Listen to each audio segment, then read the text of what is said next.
Solid state chemistry lesson number 8. आज आपण एक एक्सप्रेशन घेणार आहोत, डेरिव्हेशन घेणार आहोत.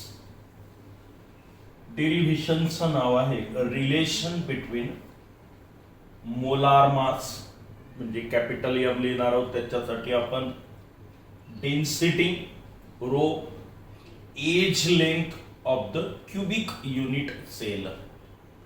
कोणासाठी करतोय आता सगळं आपण? क्यूबिक युनिट सेल साठी. 3 प्रकारच्या क्यूबिक युनिट सेल आहेत. सिंपल क्यूबिक, जी एक पार्टिकल पासून तयार होते. बॉडी सेंटर्ड क्यूबिक सेल, जी 2 पार्टिकल पासून तयार होते. आणि फेस सेंटर्ड क्यूबिक सेल, जी 4 पार्टिकल पासून तयार होते. तिघांसाठी पण हे रिलेशन आहे. कशामधलं? Relation between molar mass, density and edge length of the cubic unit cell. आता आपण जे 2-3 एक्सप्रेशन या प्रकरणामधले घेणार आहोत ते अतिशय महत्वाचे आहेत. यावर एक तर प्रॉब्लेम विचारतात किंवा डायरेक्टली हे एक्सप्रेशनही तुम्हाला विचारल्या जाऊ शकतात. हे कशासाठी आहे? अतिशय इंटरेस्टिंग आहे. आपण पाहिलंय की युनिट सेल म्हणजे काय, की ही लहानात लहान त्या मेटल मधली अरेंजमेंट असते, त्या सॉलिड मधली, क्रिस्टलाइन सॉलिड मधली अरेंजमेंट असते, की जी 3 डायमेन्शनला रिपीट होत जाते. युनिट सेलचा अभ्यास केला म्हणजे त्या संपूर्ण सॉलिडचा अभ्यास आपण करत असतो. आता असं करून आपल्याला काय मिळतं मुलांनो? कशासाठी लावलंय? एवढं क्लिष्ट आहे थोडंसं वाटतं ते सुरुवातीला, पण अगदी सोपं आहे. कशासाठी करणार आहोत आपण? तर मला एक प्रश्न पडला होता फार पूर्वी, की ॲटम डोळ्यांनी दिसत नाही, कोट्यावधी ॲटम एकत्र आणले तरी ते डोळ्यांनी दिसत नाही, एवढा तो लहान असतो. मग त्याची रेडियस कशी मोजतात? याला कोणतं उपकरण वापरतात? मोठा प्रश्न पडला होता मला. पण जेव्हा हे प्रकरण मी वाचलं तेव्हा मला समजलं की अरे याच्यासाठी तर फार सोपी पद्धत आहे, की एखादा ॲटम तो डोळ्यांनी दिसत नाही आणि त्याची रेडियस तुम्ही 10 to the power -8 च्या रेंज मध्ये डायरेक्ट सांगता this point is 10 to the power -8 centimetre. ठीक आहे. मग हे एवढं ॲक्युरेट कसं काढण्यात येतं? मग त्याच्यासाठी हे एक्सप्रेशन जर तुम्ही घेतले, तुम्हाला फक्त पदार्थाची डेन्सिटी जर माहिती झाली तर डेन्सिटी काढणं सोपं आहे. काय? Mass divided by volume. एक तुम्ही तुकडा घेतला, त्याचा व्हॉल्यूम काढला, त्याचं मास घेतलं, मास डिवायडेड बाय व्हॉल्यूम म्हणजे काय? डेन्सिटी. जर तुम्हाला डेन्सिटी माहिती असेल आणि ती क्यूबिक सेल कोणती आहे, सिंपल आहे की बॉडी सेंटर्ड आहे की फेस सेंटर्ड आहे, या 2 गोष्टी जर माहिती असेल ना, तर तुम्ही त्या ॲटमची रेडियस पण सांगू शकता मुलांना. एवढ्या महत्वाचे एक्सप्रेशन आपण आता हळूहळू या प्रकरणातले पाहणार आहोत. म्हणजे किती महत्वाचं आहे लक्षात आलं ना? तुमच्याही डोक्यामध्ये कदाचित आलंच असेल हा प्रश्न, जो माझ्या डोक्यात होता, की ॲटमची रेडियस कशी मोजल्या जाते, नाही का? कोणते उपकरण वापरतात? काहीच नाही. हे फॉर्म्युल्यात किमती टाकतात, उत्तर काढतात आणि ते 100% करेक्ट असते. ठीक आहे. मग आता डेन्सिटी म्हणजे काय? Mass divided by volume. हे सगळं युनिट सेल साठीचा अभ्यास करतोय आपण. मग डेन्सिटी ऑफ युनिट सेल आपल्याला जर काढायची असेल, युनिट सेलची डेन्सिटी, मग काय करावं लागेल? Mass of the unit cell divided by volume of the unit cell. या 2 गोष्टी जर तुम्ही काढल्या तर तुम्हाला डेन्सिटी काढता येते. मग त्याचा मोलार मासचा काय संबंध आहे तोही आपण इथे पाहणार आहोत. ठीक आहे. Let us consider a cubic unit cell. आता आपण एक्सप्रेशनला सुरुवात करूया. एक क्यूबिक युनिट सेल घेतो.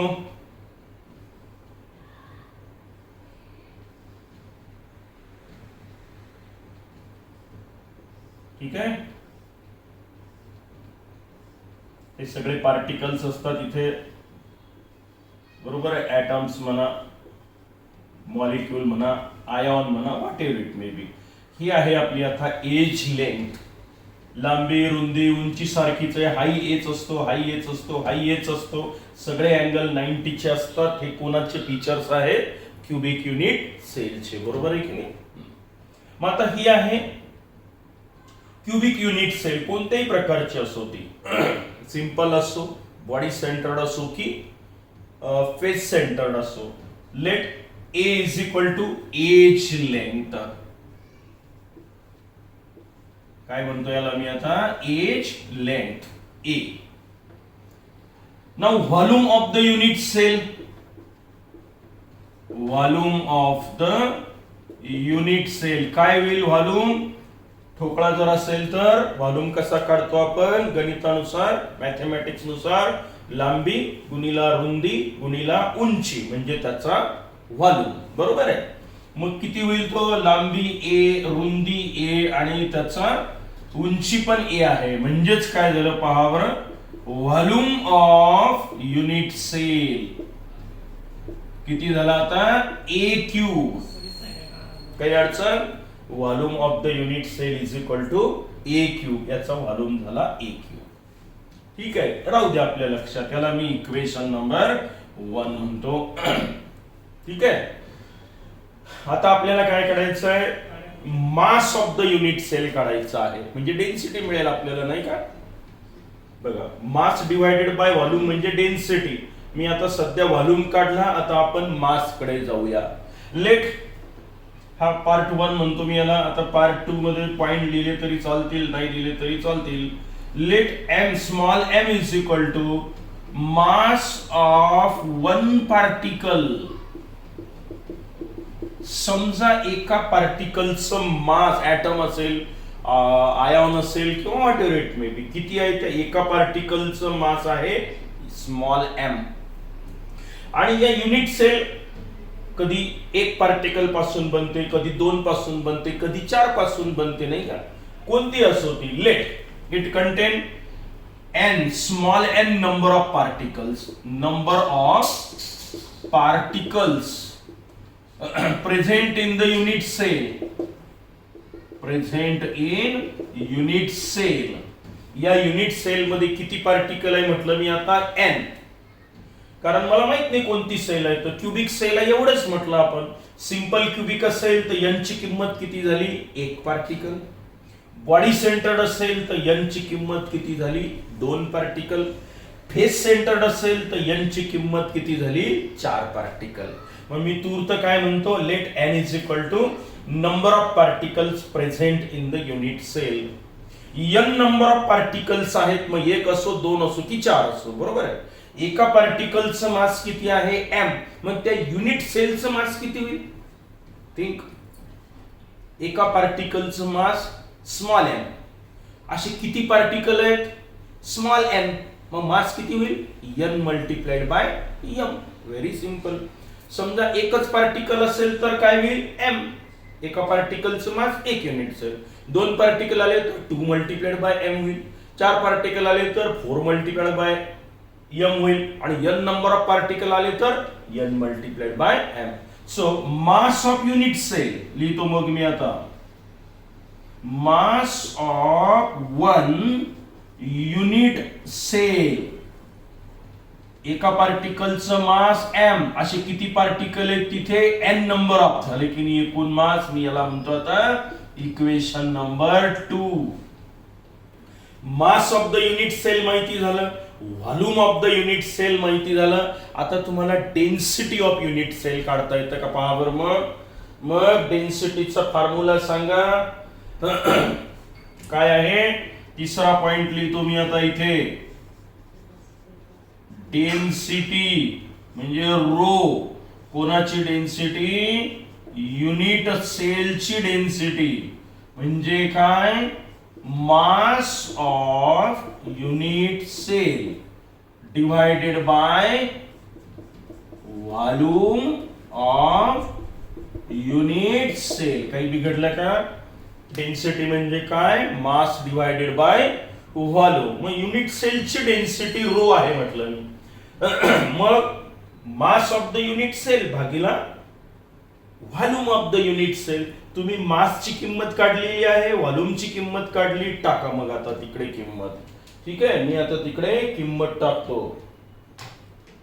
आणि आता आपल्याला डेन्सिटी म्हणजे काय मिळेल हे इथे असं रेषा ओढली. मग आता density of unit cell rho is equal to हा rho mass of the unit cell किती काढली आहे तुम्ही, m मल्टिप्लाइड बाय n किंवा n मल्टिप्लाइड बाय m काही लिहा. ठीक आहे, divided by volume of the unit cell. म्हणजे किती व्हॉल्यूम आहे ए क्यूब, मास किती आहे m मल्टिप्लाइड बाय n.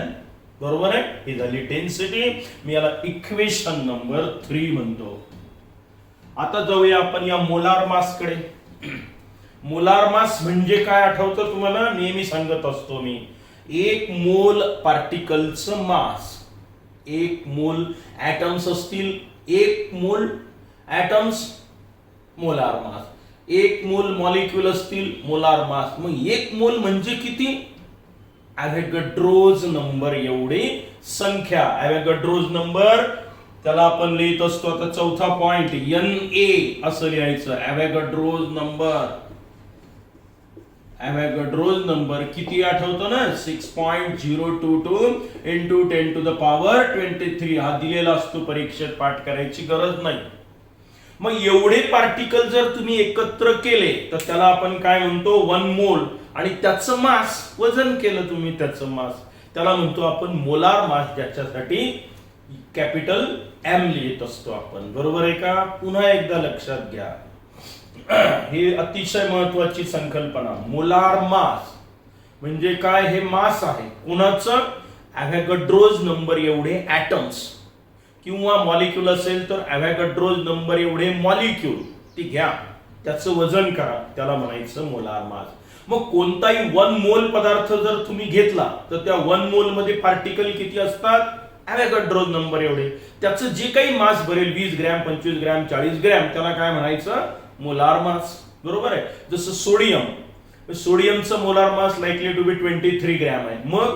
मग 23 ग्रॅम जर तुम्ही सोडियम घेतला तर त्याच्यामध्ये ॲटम्स किती असतील? ॲव्होगाड्रोज नंबर एवढे. तर सोडियम हायड्रॉक्साईडचं मोलार मास 40 ग्रॅम एवढं म्हणतो आपण. मग 40 ग्रॅम सोडियम हायड्रॉक्साईड जर तुम्ही मोजून घेतला तर त्यामध्ये सोडियम हायड्रॉक्साईडचे मॉलिक्यूल किती भरतील? हे एवढे भरतील. त्याला म्हणायचं मोलार मास. मग आता पहा, मोलार मास साठी मी कॅपिटल M लिहितो. मग मोलार मास म्हणजे काय मुलांना? काय होईल पहा बरं. Mass of 1 particle. Mass of 1 particle. समजा एका पार्टिकलचं मास स्मॉल m आहे, मल्टिप्लाइड बाय किती पार्टिकल? ॲव्होगाड्रोज नंबर एवढे पार्टिकल. झाला की मोलार मासचा फॉर्म्युला तयार. बस, ज्याला हे समजलं त्याला फार सोपं आहे. आता पुढे मोलार मास म्हणजे कोण? ॲव्होगाड्रोज नंबर एवढे पार्टिकल. मग कॅपिटल M म्हणजे मोलार मास. आणि एका पार्टिकलचं मास किती आहे म्हटलं आपण? मास of the 1 particle is small m आणि मल्टिप्लाइड बाय काय आलं हे? Na. म्हणजे काय? ॲव्होगाड्रोज नंबर एवढे पार्टिकल. एकूण पार्टिकल एवढे. एका पार्टिकलचं मास एवढं, दोघांचा गुणाकार म्हणजे कोण झालं? तुमचं मोलार मास झालं. बरोबर आहे की नाही? मग आता स्मॉल m ची किंमत काय होईल? इथे काढून इथे टाकायची आहे आपल्याला ती. So small m is equal to capital M divided by Na. Suppose this is equation number 4. चालेल. आता इक्वेशन 3 आणि 4 वरून पहा आपल्याला काय मिळतं आता. So density rho is equal to हा स्मॉल m n जो आहे तो असा लिहितो मी, आणि m ची किंमत ही टाकली मी आता. काय? Molar mass divided by Avogadro's number Na आणि डिवायडेड बाय हा पण कोण आहे? हा A क्यूब. इथेच लिहावं लागेल तुम्हाला. n divided by A cube. m ची किंमत टाकून दिली मी, m डिवायडेड बाय Na. बघा आता तुम्हाला अतिशय महत्वाचा फॉर्म्युला तयार झालेला आहे. हेच तुम्हाला रिक्वायर्ड रिलेशन होतं. मी याला रिलेशन नंबर 5 म्हणतो. पहा बरं. रो म्हणजे density of the unit cell. n म्हणजे कोण? Number of particles from which the unit cell is formed. ती युनिट सेल किती पार्टिकल पासून तयार झालेली आहे ते. कॅपिटल M म्हणजे कोण? Molar mass of that substance, metal, atom, काय जे असेल ते थोडक्यात molar mass of the substance. Na म्हणजे कोण? Avogadro's number. आणि हा A कुठून घेतला आपण? हा एज लेंथचा A आहे. म्हणून आपण नाव दिलेलं आहे रिलेशन बिटवीन मोलार मास, बरोबर आहे, डेन्सिटी अँड एज लेंथ म्हणजे हा. यावर आधारित प्रॉब्लेम ही असू शकतो. मग सांगतो, फार सोपं आहे आता हे, पण एकदा हे एक्सप्रेशन पुन्हा समजावून घ्या. 4 पॉइंट फक्त आपण एकत्र काढलेले आहे. फक्त एक मागे पुढे झाला, खालीवर झाला, नो प्रॉब्लेम. चौथी अगोदर लिहिली, तिसरी स्टेप नंतर लिहिली, चालेल. फक्त हे एक्सप्रेशन मात्र तुमचं आलं पाहिजे. त्यासाठी एकच पॉइंट लक्षात ठेवायचा, कशाचं रिलेशन आहे? डेन्सिटीचं आहे. डेन्सिटी सगळ्यात महत्वाचं. मग डेन्सिटी म्हणजे काय? Mass divided by volume. कोणाचं? युनिट सेलचं. मग युनिट सेलचं मास काढूया, युनिट सेलची डेन्सिटी काढूया, बस एवढंच आहे महत्वाचं, आहे की नाही? मग आपण काय केलं पहा. Let us consider a cubic unit cell. Let its edge length is small a. So volume of this unit cell becomes a multiplied by a multiplied by a, that is a cube. हे झालं पहिलं equation. Let small m mass of one particle. Now the unit cell is formed from small n number of particles. So mass of the unit cell becomes, एका पार्टिकलचं mass small m आहे. असे किती particle आहेत यामध्ये? n number of particle आहे. एक असू शकतो, दोन असू शकतात, किंवा 4 असू शकतात, माहित नाही तू होतं आपल्याला. मग आपण त्याला n म्हटलं. मग n नंबर ऑफ पार्टिकल. मग आता इथे जेवढे पार्टिकल ते number of particle multiplied bye एका पार्टिकलचं मास, म्हणजे या युनिट सेलचं मास तयार झालं. ओके. मग मला आता मास माहिती झालं, व्हॉल्यूम माहिती झालं. मग mass of the unit cell divided by volume of the unit cell म्हणजे काय झालं? Density of the unit cell. हा झाला फॉर्म्युला. आता यातला स्मॉल m म्हणजे काय? एका पार्टिकलचं मास. ते तर मोजता येत नाही. मग आपण काय करतो? मोलार मासचा आधार घेतो त्याच्यासाठी. अवॅगॅड्रोज नंबर एवढे. मग काय करतो आपण? हा अवॅगॅड्रोज नंबर एवढे आहे, एवढे पार्टिकल एकत्र करा, त्याचा मास म्हणजे कोण असतो? मोलार मास असतो. म्हणजेच काय? मोलार मासचा फॉर्म्युलाच तयार झाला. Molar mass, mass of one particle multiplied by Avogadro's number Na. मग या स्मॉल m ची किंमत काय झाली? m divided by Na. मग हा m इथे किंमत मी टाकून दिली, आपल्याला मिळालेला आहे. आता पहा, इथे प्रत्येकाचा अर्थ समजला तुम्हाला. रो म्हणजे कोण? Density of the unit cell. Small n म्हणजे कोण? Number of particles from which the unit cell is formed. m म्हणजे कोण? Molar mass of that crystal. आणि Na म्हणजे कोण? अवॅगॅड्रोज नंबर. आणि A म्हणजे कोण? Edge length of the unit cell. Expression सोपं आहे. आता पहा, हेच एक्सप्रेशन तुम्हाला तिन्ही सेल साठी उपयुक्त राहील. फॉर्म्युला बदलेल. आता कसा बदलेल पहा.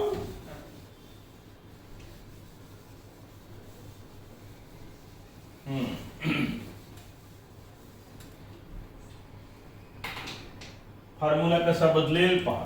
रो म्हणजे density small m into capital M, हा Na इंटू a क्यूब. हा झाला जनरल फॉर्म्युला. आता हाच formula simple cubic unit cell साठी काय होईल पहा बरं. SCC फॉर पहिला पार्ट, for SCC simple cubic cell, we know that simple cubic cell is formed from one particle. कुठे असतात ते? इथे 8 कोपऱ्यावर 8, पण प्रत्येक पार्टिकल कोपऱ्यावरचा 8 ठिकाणी डिस्ट्रीब्यूट झालेला असतो. म्हणजे इथे 1/8 1/8 1/8 1/8 हे सगळे 1/8 पार्टिकलच आले इथे. आणि हे 8 कॉर्नर म्हणजे काय झालं? एका पार्टिकल पासून एक युनिट सेल तयार झाली. बरोबर आहे. मग फॉर्म्युला काय झाला? So rho is equal to capital M divided by Na into a cube. झाला फॉर्म्युला तयार. समजा आपल्याला पाहिजे फॉर BCC म्हणजे body centred cubic cell, we know that body centred cubic cell is formed from 2 particles. कसे 2 particle? कॉर्नरचा एक आणि मध्यभागी स्वतःचा एक. म्हणजे एकाने 2 पार्टिकल. काय फॉर्म्युला तयार होईल? So rho is equal to 2 multiplied by m divided by Na into a cube. आणि तिसऱ्यासाठी, तिसरी कोणती आहे आपली? For face centred cubic cell n is equal to काय असतं? 4. कसे 4? कोपऱ्यावरचा एक आणि प्रत्येक फेसला जे असतात तो अर्धा अर्धा. म्हणजे किती? 6 फेसेसचा अर्धा अर्धा म्हणजे 3 आणि कोपऱ्यावरचा एक, 4 पार्टिकल. मग इथे फॉर्म्युला काय होईल? Density is equal to 4 multiplied by m divided by na into a cube. बरोबर आहे. n च्या किमती फक्त तुम्ही बदलल्या. सिंपल क्युबिक साठी n इज इक्वल टू 1 टाकलं, बॉडी सेंटर्ड साठी n इक्वल टू 2 टाकलं, फेस सेंटर्ड साठी n इज इक्वल टू 4 टाकलं. एकच फॉर्म्युला तुम्हाला आता तिन्ही सेल साठी तो कामात पडतो आहे. मग आता हे एक्सप्रेशन अगदी सोपं आहे, महत्वाचं आहे. यावर प्रॉब्लेम पण विचारल्या जाऊ शकतात, त्याची पण आपण प्रॅक्टिस घेणार आहोत. ठीक आहे. व्हिडिओची लेंथ न वाढवता इथे हा पार्ट पुरा करतो आणि लगेच आपण आता पुढचा पार्ट घेऊया. ठीक आहे, पुढच्या लेसन मध्ये.